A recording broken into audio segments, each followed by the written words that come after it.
నమస్తే అండి, welcome to me అదిరేటి రుచులు ఫుడ్ ఎక్స్ప్రెస్లో.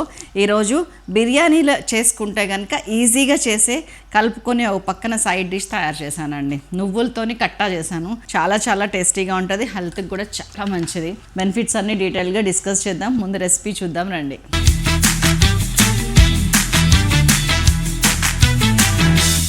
రెసిపీలోకి వెళ్తేనండి, మంచిగా ఒక పాన్ తీసుకున్నాను. దాంట్లో 1.5 టేబుల్ స్పూన్ పల్లీలు తీసుకున్నాను. అంటే 50-60 ఉన్నాయి, లెక్క పెడితే చూడండి.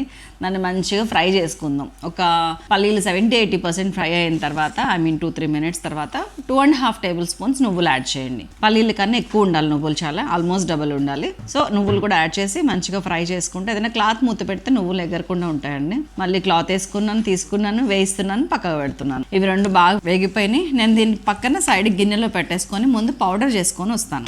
చలో నెక్స్ట్ అదే కడాయిలో జస్ట్ 2-3 చుక్కల నూనె వేసుకొని దాంట్లో ఒక 4-5 పచ్చిమిరపకాయలు, ఇక్కడ మీరు తిన్నంత కారం వేసుకోండి. నేనైతే 4-5 వేసాను.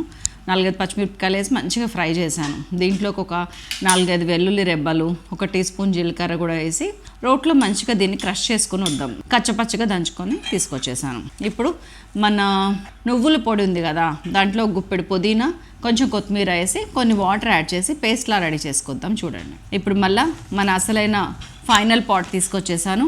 దీంట్లో కొద్దిగా ఆయిల్, 1 టీ స్పూన్ ఆయిల్ వేస్తున్నాను అంతేనండి. ఒక 1/2 టీ స్పూన్ ఆవాలు, ఒక 1/2 టీ స్పూన్ జీలకర్ర వేసి 1-2 ఎండుమిరపకాయలు ముక్కలు ఇట్లా వేసేసాను. మంచిగా కొద్దిగా కరివేపాకు, దంచుకున్న వెల్లుల్లి వేసి కొద్దిగా ఇంగువ వేసి, ఆల్రెడీ నేను 12-15 గ్రామ్స్ చింతపండు నానబెట్టి పెట్టుకున్నాను. దాన్ని కొంచెం పిసికి ఆ వాటర్ని ఇందులో డైరెక్ట్ వేసేసాను.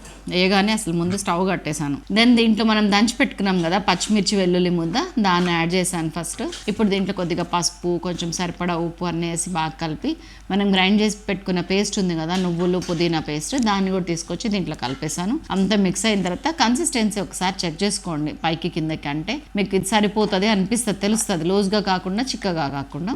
అప్పుడు మీరు కట్ చేసుకున్న ఆనియన్స్ కూడా వేసేసి ఉప్పు ఒక్కసారి చెక్ చేసుకొని, కొత్తిమీర ఆల్రెడీ మనం మిక్సీ వేసాం గుర్తుందా, సో సపరేట్గా కొత్తిమీర వేయట్లేను, అందుకే. That's all. సర్వ్ చేస్తే చాలండి, అద్భుతమైన మన బిర్యానీ కబడ్డీ రెడీ అయిపోయింది. దట్స్ ఆల్ అండి. మరొక అద్భుతమైన రెసిపీతో మిమ్మల్ని మళ్ళీ కలుస్తాను. సెలవు, నమస్తే.